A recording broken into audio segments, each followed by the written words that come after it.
Hello all, DWING97 here, and this is the submarine tutorial basically on all of the signs that are either required or optional, because not all of them are essential to the wonderful submarine process in NBZ. So yeah, let's get started.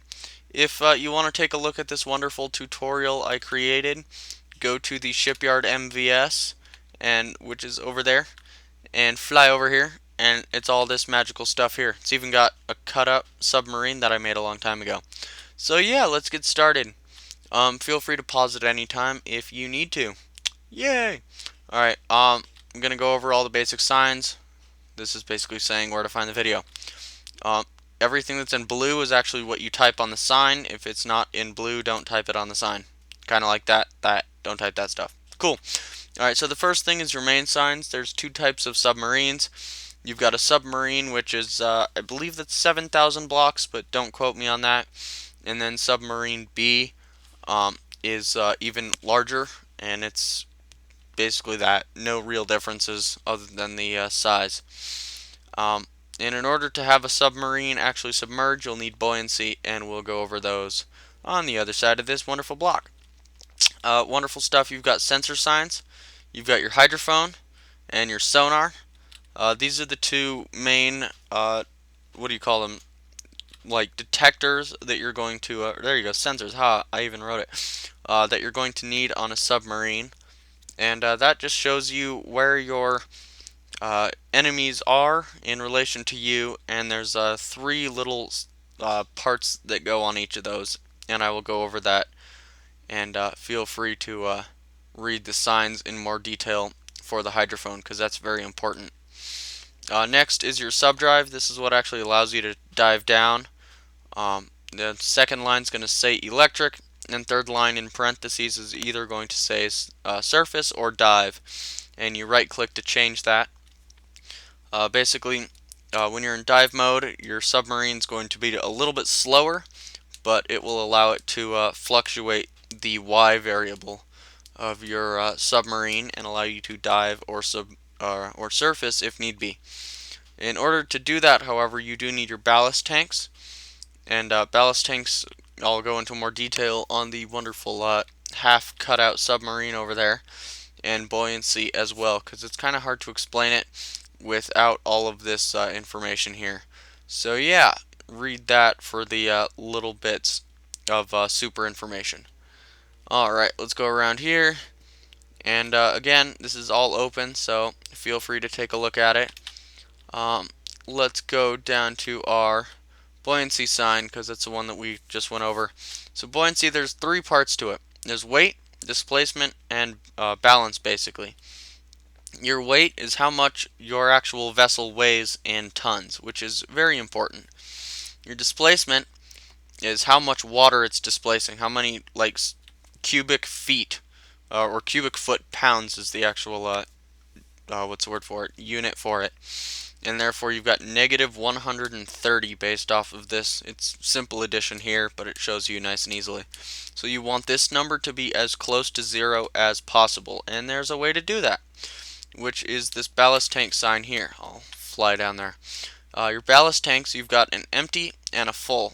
And basically what a ballast tank is on actual submarines, in the bow and stern of it, there's this wonderful huge tank that fills up with water and seals off, and you can throw pressurized air or CO2 or whatever you need in there to flush out the water.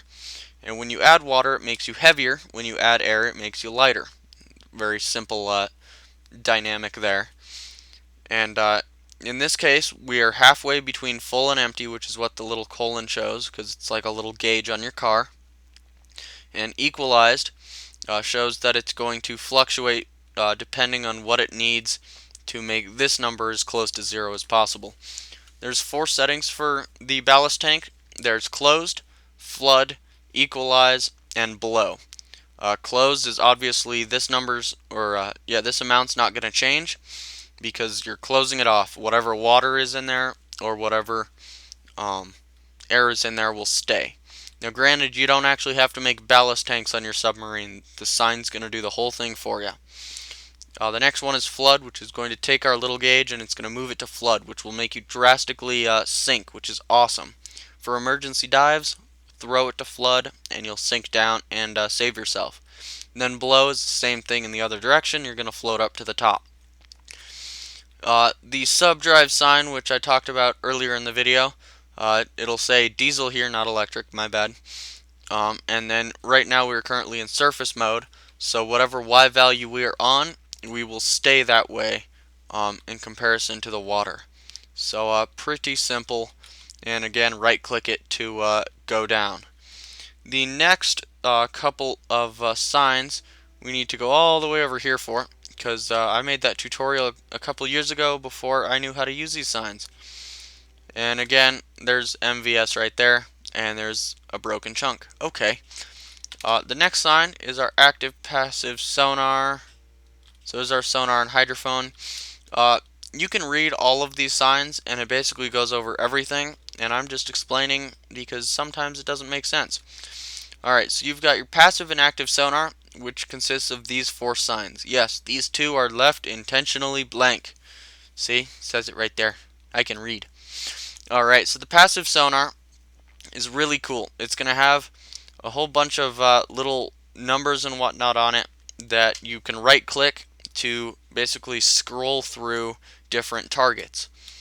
And then up here it's going to go from 0, there's going to be a whole bunch of little wavy lines, go to 090, 180, and 270.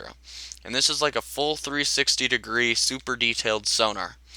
And if, let's say, you've got a contact A down here and there's going to be a contact little a that pops up here, it'll be 0, 0, and 090. If it's in between that, it'll be to your front right, and it'll be about halfway out. You've got, I think it's like 200 blocks here, and like some 800 or 1,000 blocks here. So the closer it gets to the top of the sign, the closer it is to you. Nice and simple. And lots and lots of wavy lines. Ooh, who's saying hi? Diamond. Alright. Same thing on this sign, it's just one long sign's worth. The active sonar, you can actually leave that off because I prefer, there it is, our normal sonar. It just works a little bit easier there. So to set up passive, you need this sign, this sign, and this sign. You can leave this one off of it and put in whatever sign you want there. It doesn't affect it. And active sonar and sonar are pretty much the same thing, except for sonar is $250 and active is $2,000. Oh yeah. So yeah, that's about it for the active and passive sonar. The next is your HF sonar. This one is super important on submarines.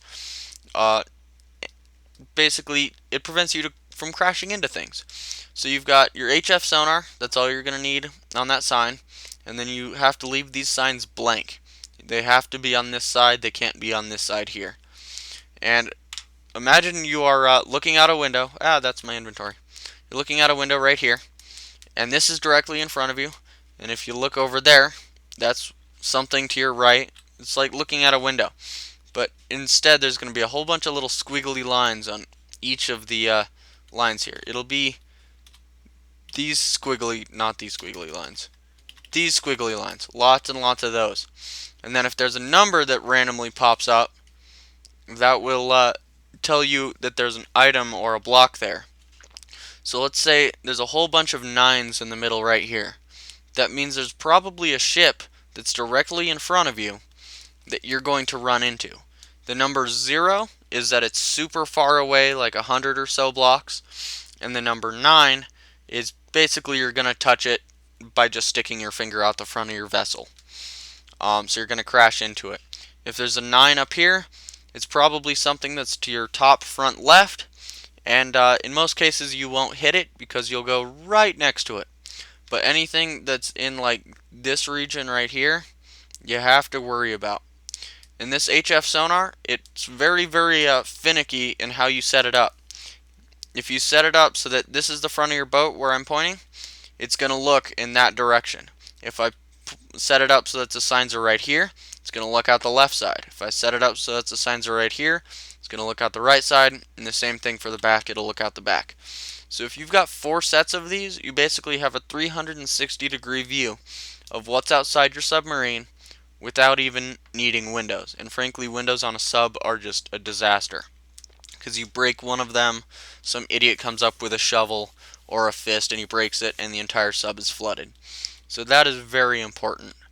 Granted, they are a little bit pricey, $2,000, so it'd be $8,000 for a full 360-degree view, and they're definitely worth it. So I can show you them in use on basically every submarine video I've ever made. I've got them on there. So feel free to take a look at that. Here's your ballast tanks and your buoyancy. In Dave's words there, he set up this tutorial. So yeah, that's about it for the submarine specific signs. Granted, you can put all of those signs on a ship, and the only one that won't work would be subdrive, because without the submarine sign, you basically cannot submerge. You can still tell your ship to submerge, it just won't do it. So yeah, feel free to come look over here or pause at any time in the video if you need more help, and ask questions and whatnot in the comments section or when I'm online, and I can help you out. So thank you all for watching. There will be more tutorials on basically everything until I've covered everything in NBZ. So take a look for those daily. Thank you all for watching. Like, subscribe, and comment, and I will see you all later.